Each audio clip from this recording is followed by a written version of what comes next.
Terus tiba-tiba HP-nya berdering. Tanpa nama, cuma nomor doang, ya diangkatlah. Halo? Betapa kaget dan syoknya Rizka, di ujung telepon ada suara. Cuman setelah mendengar cerita Arini, Bagas mulai kepo tuh. Dia sengaja buka gembok gudang di tengah malam dan isinya adalah...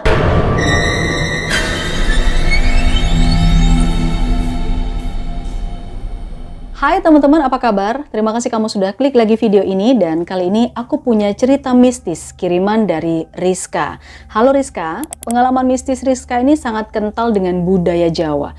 Ini berkaitan dengan ritual-ritual tertentu yang harus dilakukan untuk menghindari kesialan atau demi keselamatan. Ya memang bukan literally Rizka sendiri yang mengalami secara langsung ya teman-teman, tapi Rizka ini menjadi saksi hidup atas tragedi yang menimpa sahabatnya. So, jadi gimana cerita Rizka? Nggak perlu spoiler panjang-panjang di sini, aku mulai saja ceritanya.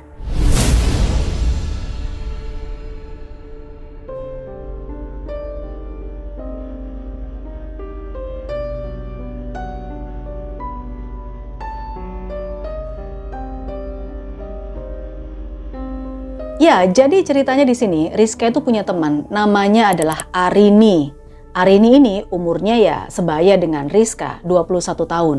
Menurut cerita Rizka, Arini ini hidupnya sebatang kara teman-teman. Ortunya udah meninggal lama sehingga Arini terpaksa tinggal di panti sejak kecil. Karena orang tuanya itu udah nggak punya saudara lain gitu loh teman-teman. Setelah lulus dari SMA, Arini memilih merantau ke Kota Angin di Jawa Timur. Gak perlu aku jelasin ya Kota Angin itu di mana, YTTA, yang tahu-tahu aja. Arini di sana sempat pindah-pindah kerjaan tuh, sampai akhirnya dia diterima bekerja di sebuah minimarket di kota itu. Jumlah karyawan nggak banyak, antara 5-10 orang.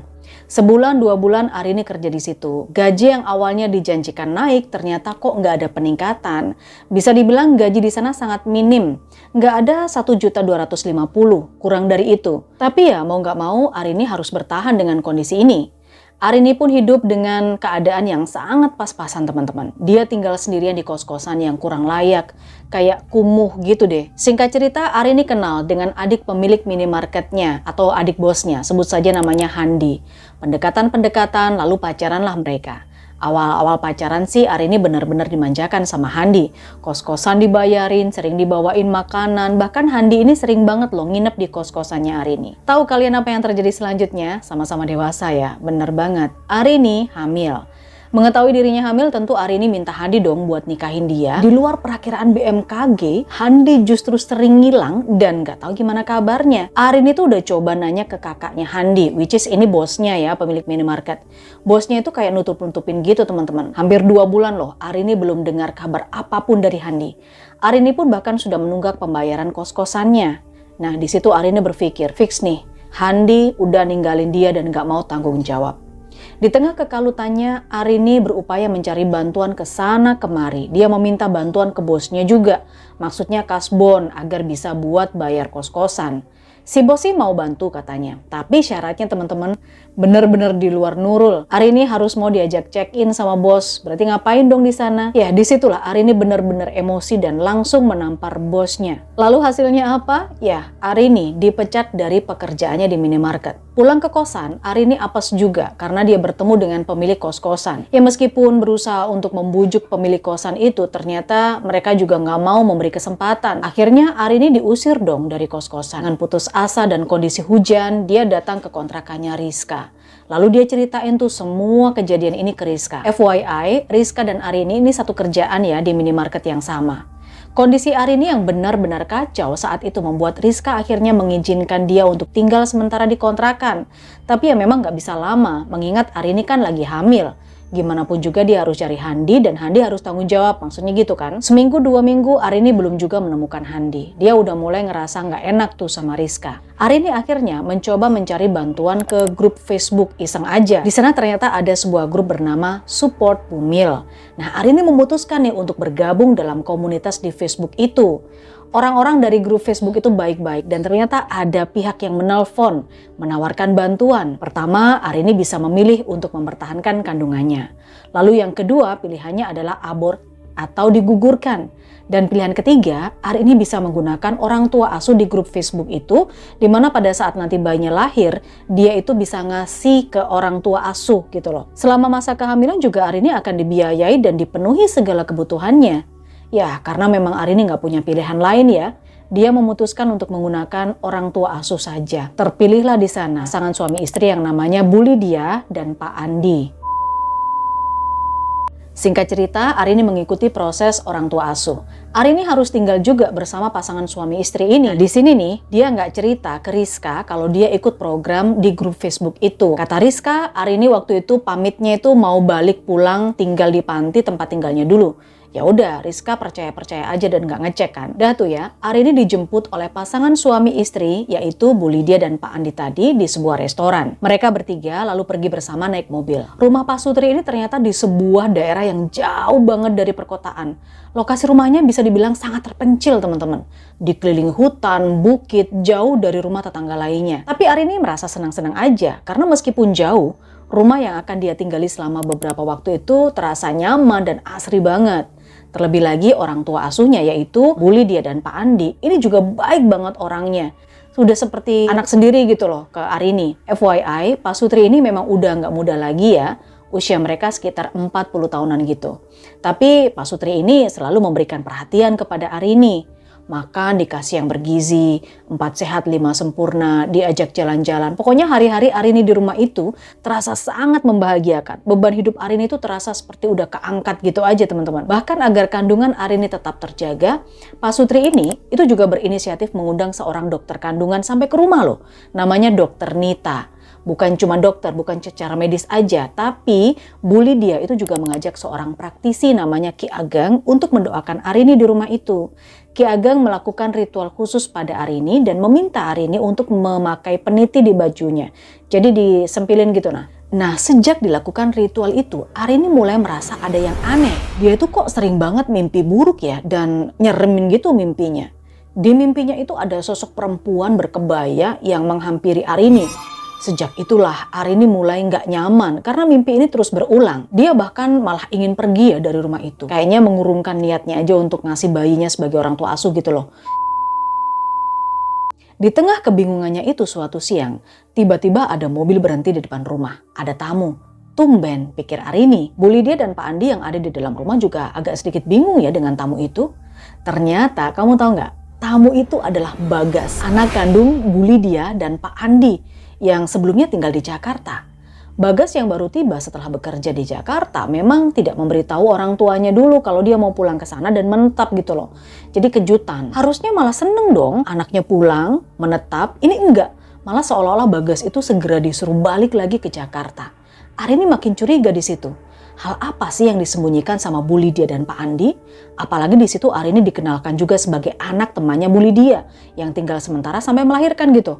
Berarti kan Bagas nih nggak tahu cerita aslinya Arini kayak gimana. Anehnya, pasangan suami istri ini tampak gelisah saat tahu anak mereka pulang. Tiap hari Arini makin gelisah. Kalau memang Pak Sutri ini punya anak, terus dia mau adopsi bayinya Arini, buat apa? Berarti mereka berdua ini bohong kan? Padahal awalnya mereka bilang kalau nggak bisa punya anak. Arini semakin ingin kabur dari rumah itu. Sayangnya, dia tuh nggak punya uang sama sekali untuk pergi. Terus pas makan malam gitu ya, dia tuh mencoba untuk mengendap-endap ke kamarnya Bu Lydia, terus cari duit simpanan siapa tahu nemu. Tapi aksinya itu ketahuan sama Bagas, apes banget. Dia pun ditanyailah tuh sama Bagas. Ya di situ Arini cerita asal usulnya, terus kenapa dia bisa tinggal di rumah itu.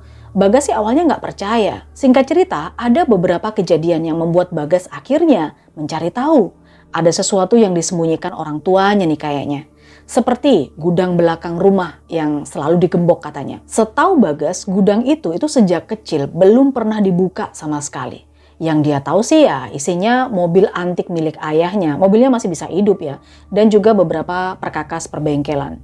Cuman setelah mendengar cerita Arini, Bagas mulai kepo tuh. Dia sengaja buka gembok gudang di tengah malam dan isinya adalah... Penasaran?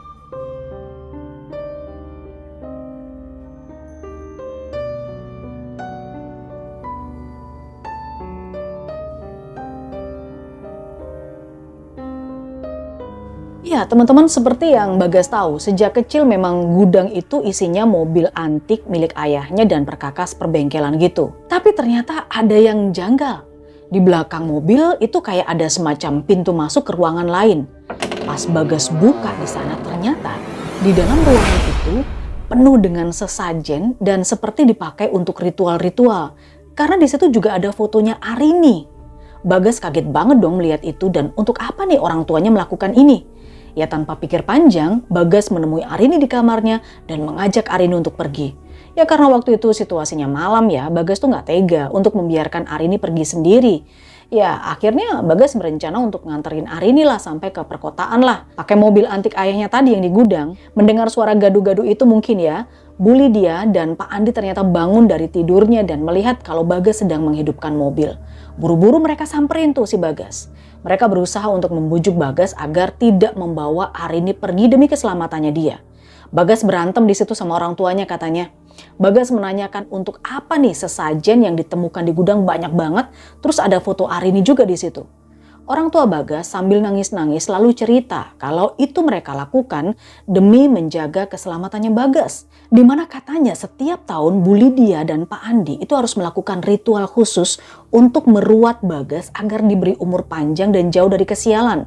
Dalam kepercayaan mereka, Bagas ini anak sematawayang, lahirnya pada malam Rabu Wekasan. Bu Lydia dan Pak Andi percaya kalau ruatan paling ampuh buat Bagas adalah dengan berkorban darah. Dulu darah ayam hitam awalnya, lalu Bagas beranjak dewasa, darah ayam udah nggak mempan lagi, buktinya kesialan dialami terus oleh Bagas. Akhirnya ruatan makin meningkat dengan persembahan kambing, sapi, kerbau, sampai beberapa tahun terakhir ini yang dijadikan persembahan ritual adalah bayi yang baru lahir guys. Ngeri banget kan? Mendengar cerita orang tuanya itu, Bagas makin yakin untuk membawa pergi Arini dari sana. Dia tancap gas mobil, menyusuri jalan yang gelap dan hutan, ya akhirnya sampailah mereka di jalan raya. Arini yang mulai tenang sudah merasa aman nih setelah pergi dari rumah terpencil itu ya kan. Lalu Arini pinjam HP-nya Bagas karena dia mau menghubungi Rizka. HP-nya Arini sendiri ketinggalan di rumah itu. Rizka yang dapat telepon dari Arini kaget banget karena selama 4 bulan Arini tuh nggak bisa dihubungi sama sekali. Dari situ Rizka bergegas untuk menjemput Arini. Mereka janjian di sebuah SPBU. Bagas yang udah mengantar Arini sejauh ini ya nggak bisa berbuat apa-apa lagi. Rencananya dia bakal langsung balik ke Jakarta setelah Arini bertemu dengan Rizka. Singkat cerita, Rizka memang bertemu dengan Arini. Dia ceritain semuanya ke Rizka sambil mengenalkan diri ke Bagas. Di situ akhirnya Rizka nekat juga menerima Arini untuk tinggal bersama dia di kontrakannya. Karena kan Arini memang gak ada tujuan lain, kasihan juga. Lalu Bagas kembali ke Jakarta pakai mobil ayahnya yang tadi. Dah tuh ya, sehari sejak kejadian itu, Rizka pas lagi kerja di minimarket seperti biasanya, dia pulang ke kosan, bawa makanan buat Arini. Terus tiba-tiba HP-nya berdering. Tanpa nama, cuma nomor doang, ya diangkatlah. Halo? Betapa kaget dan syoknya Rizka, di ujung telepon ada suara laki-laki dari pihak kepolisian yang mengabarkan soal Bagas. Ya teman-teman, ada berita duka. Berita duka itu membuat Rizka dan Arini kena mental. Polisi mengabarkan kalau Bagas mengalami kecelakaan dan tidak selamat. Karena polisi tidak menemukan alamat yang valid di identitasnya Bagas selain HP ya. Karena panggilan terakhirnya itu kan ya nomornya Rizka tadi.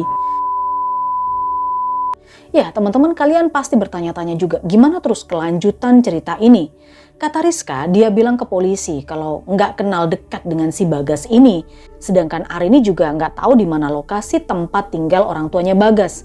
Dia bingung kan? Karena memang rumah itu terpencil dan Arini juga nggak tahu nama daerahnya. Sedangkan HP-nya Arini udah ditinggal di rumah itu. Bener-bener nggak ada kontak yang bisa dihubungi. Nasib orang tuanya Bagas, Bu Lydia dan Pak Andi, Arini juga nggak pernah tahu kelanjutannya sampai sekarang. Yang penting Arini sekarang ini tinggal sama Rizka dan fokus sampai melahirkan, baru kemudian menata kehidupannya lagi termasuk mencari Handi, ayah dari bayinya. Ya itu tadi ya teman-teman cerita dari Rizka yang sangat kental dengan budaya Jawa Rabu Wekasan. Rabu Wekasan sendiri merupakan sebuah tradisi ritual yang dilakukan pada hari Rabu terakhir di bulan Safar. Di sini aku nggak perlu jelasin detailnya kayak apa ya, mungkin kalian ada yang pernah dengar juga karena tradisi ini sudah dilakukan secara turun-temurun di kalangan masyarakat, khususnya mereka yang tinggal di Pulau Jawa. Menurut rumor yang beredar, anak yang lahir di hari Rabu Wekasan harus diruat. Ini untuk membuang kesialannya, biar panjang umur, biar selalu sehat. Ya, lagi-lagi ini percaya nggak percaya sih ya teman-teman. Karena hal-hal yang seperti ini nggak bisa dibuktikan. Ini adalah pengalaman secara personal yang nggak semua orang mengalami hal yang sama. Baik, itu tadi ceritanya Rizka dan Arini. Terima kasih. Mudah-mudahan Rizka bisa mendapatkan pahala dari dia menolong Arini dan Arini pun bisa menemukan jalan yang sesuai dengan kehidupannya. Terima kasih kamu sudah dukung channel ini. Jangan lupa kasih jempol ke atas kalau kamu suka dengan video-video seperti ini agar saya lebih semangat lagi untuk memberikan cerita yang lain. Kita ketemu di video yang lain. Bye!